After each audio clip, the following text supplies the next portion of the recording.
কাবা শরীফ ইসলামের সবচেয়ে পবিত্র স্থান এবং মুসলিম উম্মার ঐক্যের প্রতীক।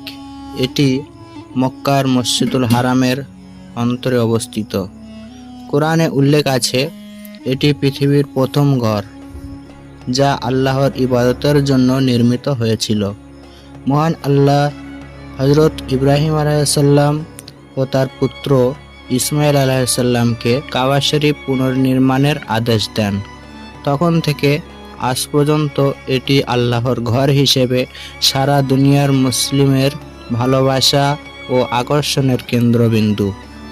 প্রতিদিন 5 ওয়াক্ত নামাজে সারা পৃথিবীর কোটি কোটি মুসলমান কেবল একদিকের দিকে মুখ ফিরিয়ে দাঁড়ায়, আর সেটাই হলো কাবা।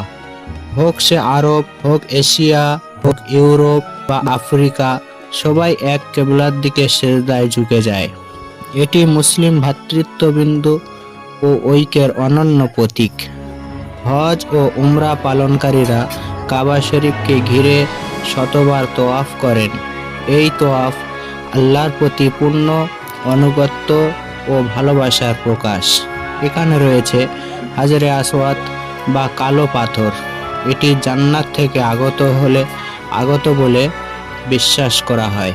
এটিকে ছোঁয়া বা ইশারা করা সুন্নত। কাবার দরজা সোনার তৈরি, আর এর গায়ে ঝুলানো থাকে কিসওয়া নামের কালো কাপড়, যা প্রতি বছর পরিবর্তন করা হয়। হজের সময় লক্ষ লক্ষ মুসলমান এই ঘরের চারপাশে একত্রিত হন। কেউ কান্নায় ভেঙে পড়ে দোয়া করে, কেউ আল্লাহর নাম স্মরণ করে অশ্রুসিক্ত হয়। সেই মুহূর্তের দৃশ্য হৃদয়কে কাঁপিয়ে দেয়।